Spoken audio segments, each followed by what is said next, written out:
inequivocabile, definitiva proposizione: l'Etiopia è italiana!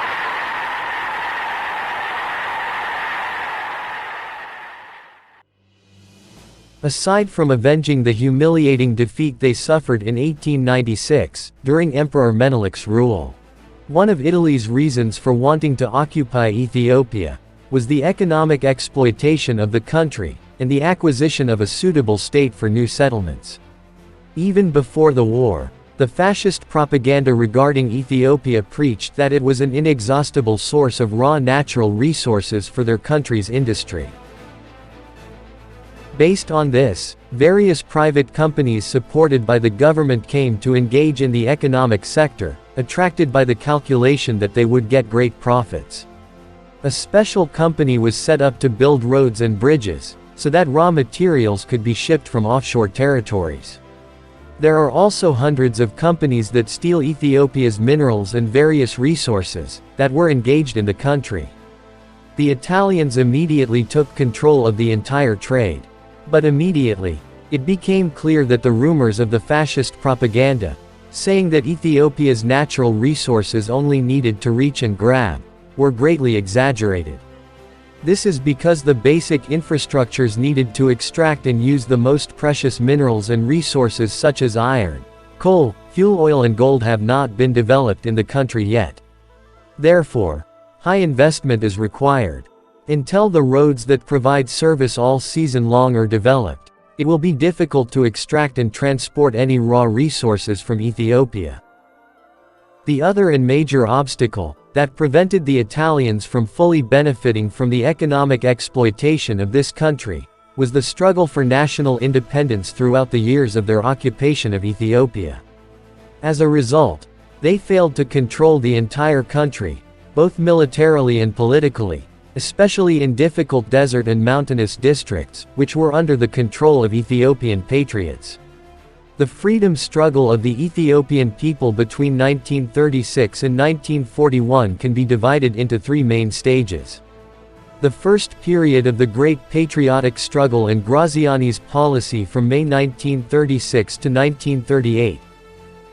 The new Viceroy and Duke of Aosta Prince Amedeo, and the new Italian policy. And the second period of the Great Patriotic Struggle from 1938 to 1941. The first period of the Great Patriotic Struggle and Graziani's policy. The transition from regular war to guerrilla war is what makes Ethiopia's independence struggle unique. Before the capture of Addis Ababa, when the army of the Northern Front was defeated, the army that remained behind was engaged in guerrilla warfare so that it would not be convenient for the enemy to advance. After the capture of the capital, the patriotic struggle intensified. Emperor Haile Selassie appointed Ras Emru as his representative and head of his government, and ordered him to move to Gore, in southwestern Ethiopia and continue the fight. There were also many fighters lurking around the capital awaiting orders. There have been fierce battles that show the fight for freedom is far from being broken. The insidious policy of Italy, which was planned to pit the different communities in Ethiopia against each other, has become fruitless due to the large-scale mutual anti-Italian sentiment within the population, and the growing protest movement in various major districts. Since 1936, there have been many patriotic groups around Addis Ababa. Dejazmach Fikre Maryam Bayane and Dejazmach Abera Kasa in Sululta, Dejazmach Balcha in Waichecha, Grazmach Zode Asfa and Grazmach Mesfin were fighting in Gefersa. In July 1936, Dejazmach Balcha, soldiers of Dejazmach Abera Kasa and Dejazmach Fikre Maryam, were attacking the Italian convoy entering Addis Ababa almost every day. As a result, supplies to the Italian army stationed in the city were disrupted.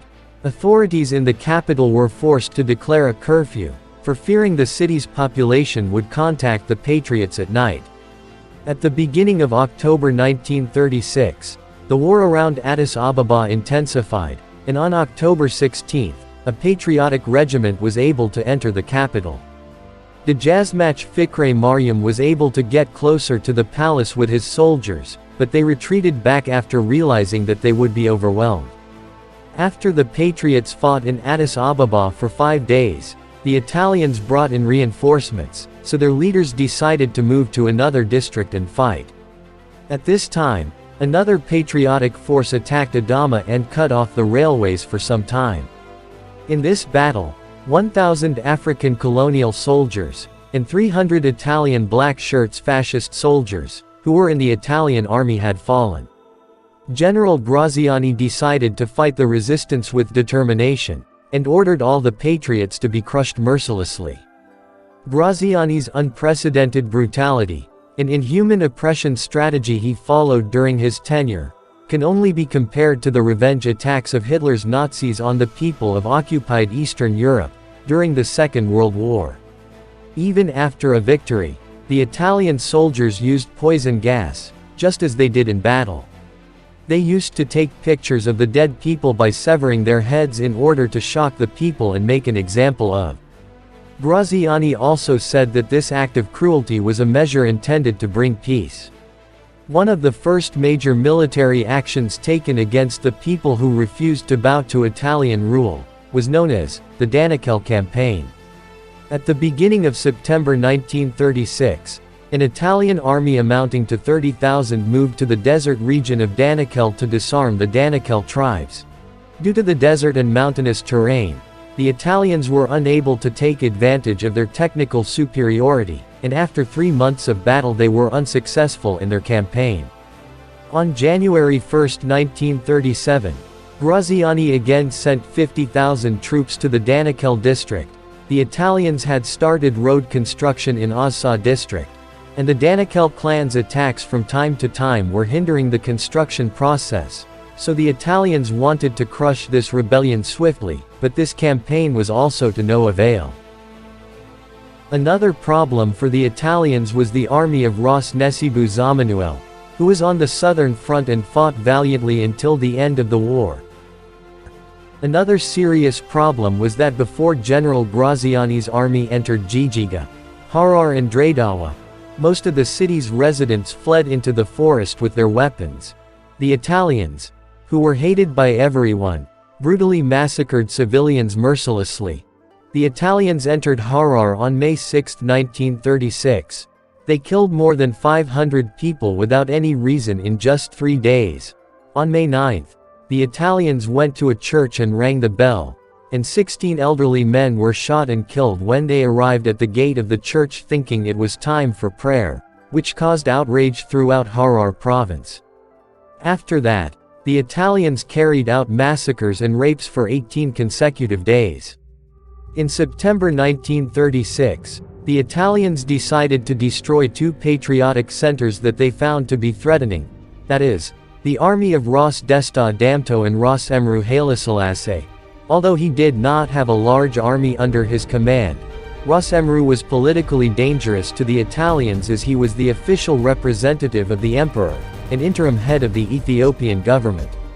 In early October 1936, the first major battle with the Italian occupation forces began when Ras Desta Damto's soldiers attacked the Italian army, entrenched near the Awash River Railway Bridge. When Ras Desta decided to do this, the aim was to cut off the Addis Ababa-Djibouti Railway and seize ammunition and firearms because they were running out of them, especially ammunition. After 16 days of fighting, some sources estimate that 30,000 men on both sides have fallen. Despite their best efforts, the Italians were unable to defeat Ras Desta's army until the end of 1936. In January 1937, Graziani sent a special force of about 8,000 strong against him, but Ras Desta's army was able to defeat them even though they suffered heavy losses. At that time, Dejazmach Makonnen Wesene, Dejazmach Gebra Mariam, who had gained fame at that time, and others were working together with Ras Desta Damto. Graziani also tried to lure Dejazmach Gebre Mariam by saying that he would appoint him as governor of Sidamo, but the Dejazmach rejected him.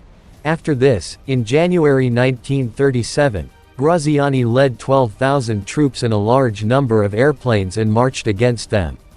The Italians narrowly escaped annihilation in the battle.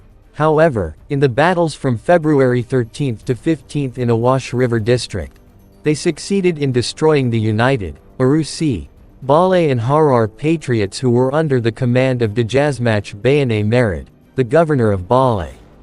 Along with Dejazmach Bayane Merid, Dejazmach Gebre Maryam and Fidorari Shamelis fell into the hands of the Italians, and were immediately executed.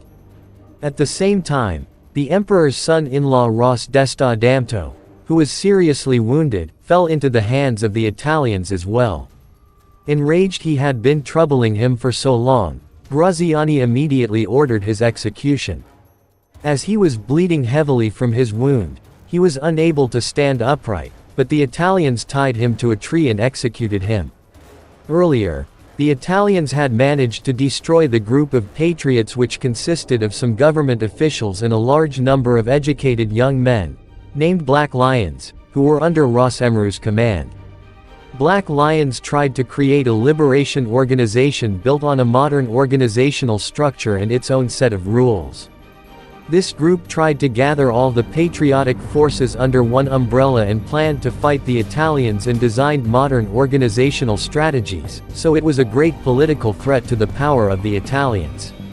The Italian military, presumably with the help of traitors, was able to surround Ras Emru's garrison one night.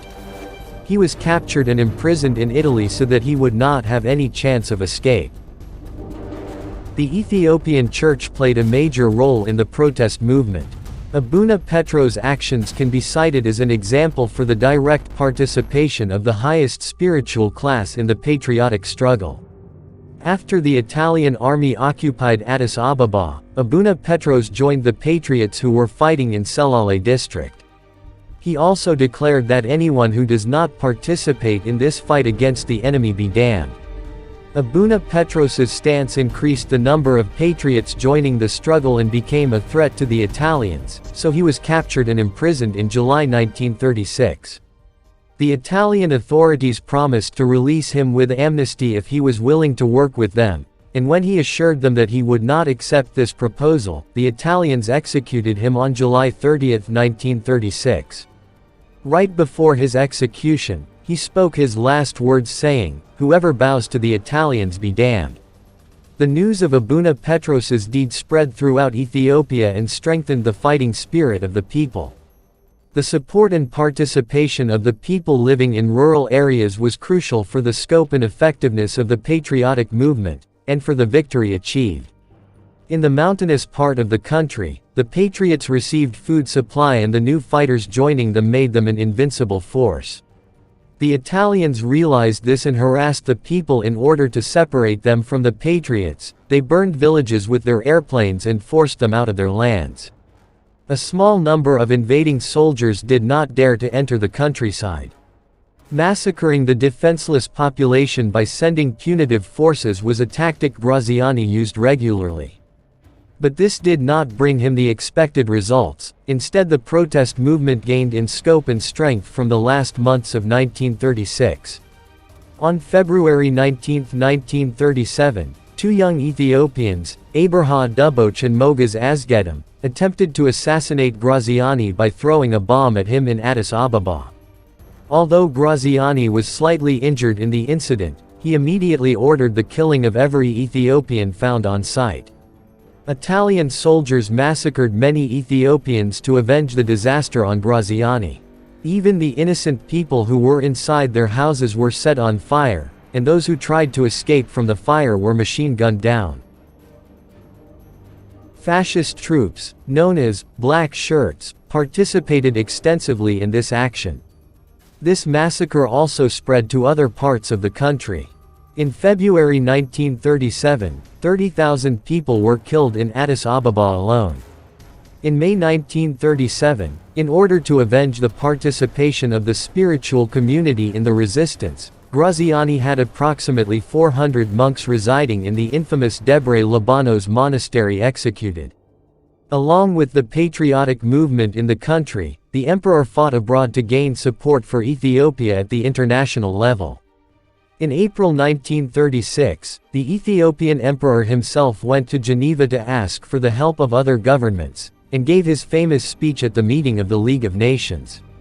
The emperor enumerated the barbaric tactics used by the Italians to bring his country to its knees, and pleaded with the League of Nations to extend a helping hand to the people of Ethiopia, who are struggling for independence.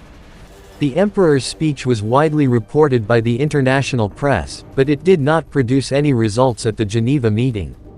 To make matters worse, the embargo on Italy was lifted. A request for £10 million of financial assistance to Ethiopia was also rejected. In the following periods, some European governments began to officially recognize the occupation of Ethiopia by Italy. The new viceroy and Duke of Aosta Prince Amedeo, and the new Italian policy. Since the assassination attempt of February 19, 1937, Graziani's repressive policy has not been able to break the patriotic movement. Although the Patriots' aggressiveness has weakened a little in Shoa province, which is the center of the anti-Italian struggle, the armed resistance has continued to strengthen in other provinces such as Wollo, Tigray, Begemder and Gojam. The new viceroy of Italian East Africa has not given up on the cruel measures against the Patriots, but he has paid more attention to the strategy of stirring conflict among Ethiopia's diverse communities, to weaken the resistance movement. This is a strategy that the Italians used from the very beginning of the invasion. The Italians used soldiers recruited from Somaliland, Libya, and Eritrea against the Patriots, but most of these soldiers did not believe in this war from their hearts and turned to the Ethiopian side. The Italians have tried to create conflict between Islam and Christianity, Amhara and Oromo or Somali and others. They were always looking to exploit any contradictions between these communities. This policy must have caused some damage to the resistance movement, and the relationship between the various Ethiopian communities. But it could not be as much as they wanted it to be. In general, the Italians did not succeed in making the Ethiopian people fight against each other.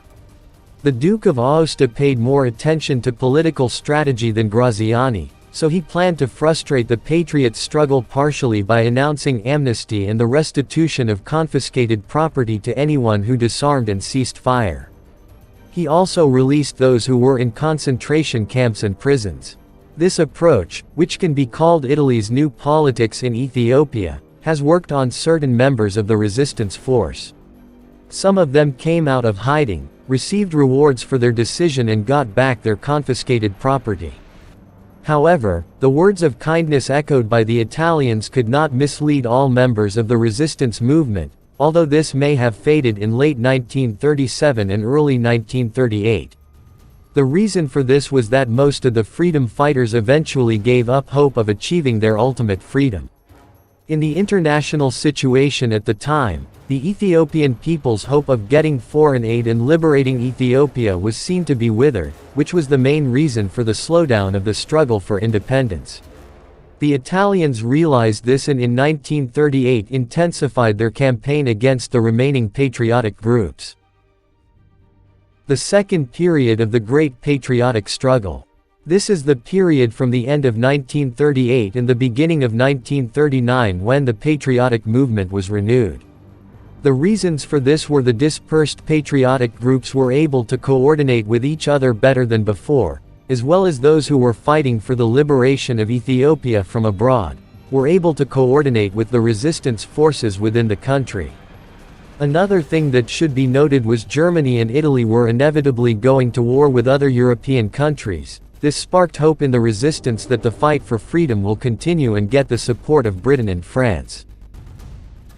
Among the patriots who gained fame during the last years of occupation was Ras Mesfin Selassie, who was a major in the Imperial Guard before the invasion and later fought in Gojam, Shoa, Sidamo, Wolega and Ilubabor, and won many battles, and made notable contributions in strengthening the courage of the freedom fighters and the people. The most famous of them all was Ras Abebe Aragai, who was the chief of Addis Ababa police before the war. He was known for his bravery and clever tactics of tricking the Italians about surrendering, with a series of negotiations and backing out at the last minute when he thinks his troops have recovered well from previous battles. When the Italians finally realized this, they put a price on this brave and elusive man, but they were unsuccessful in catching him dead or alive. And later on, he marched his troops along the roads to Addis Ababa and received the returning Emperor Haile Selassie and presented himself and his son Daniel Abebe Aragai as His Majesty's loyal subjects.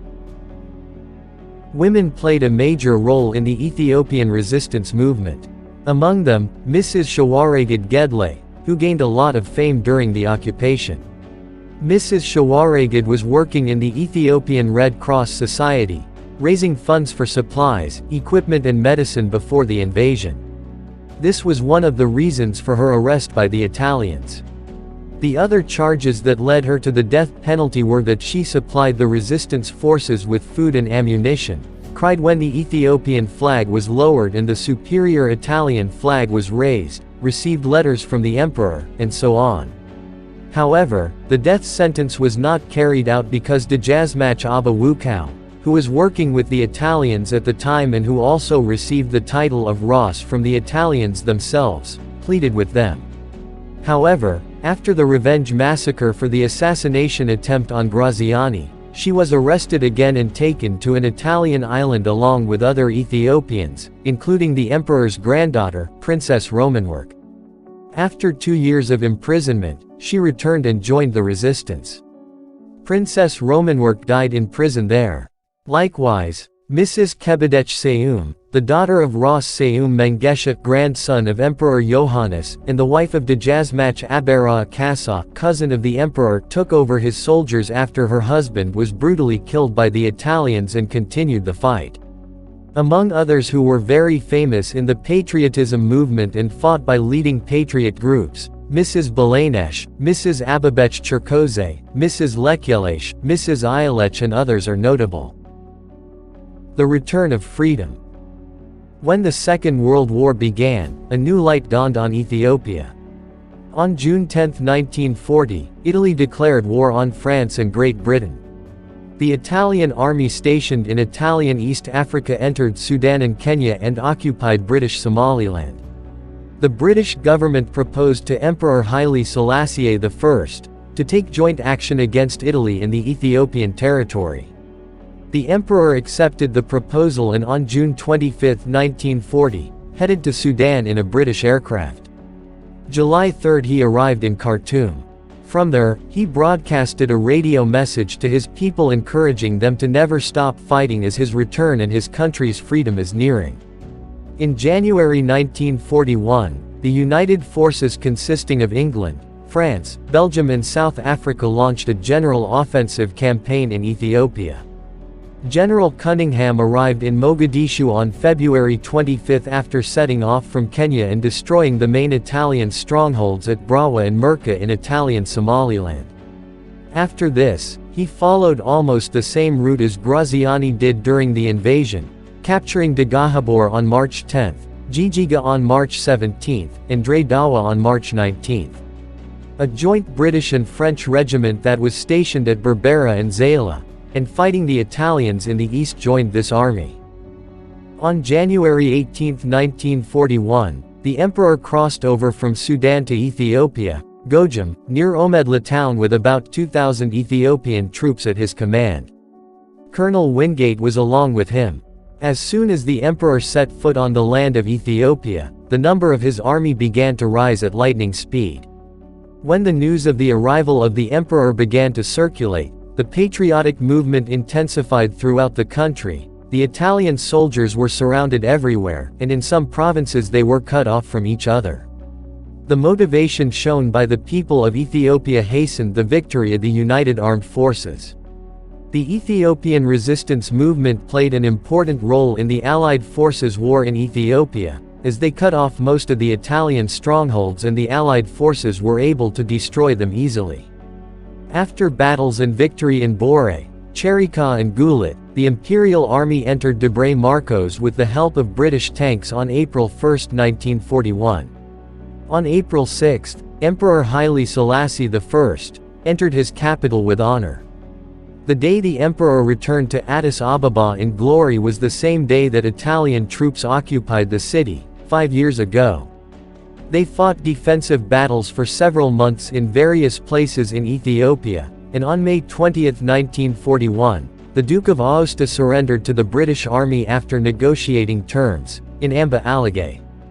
In January 1942, the last Italian defensive strongholds were annihilated. The period of Italian occupation caused serious damage to the people of Ethiopia, the country was destroyed and the economy collapsed. Many districts that used to have a large population have been emptied and thousands of villages that have been destroyed by fire, are waiting for their time to be rebuilt. The liberated Ethiopia now faces a tough struggle to recover from the damage caused by the Italian occupation.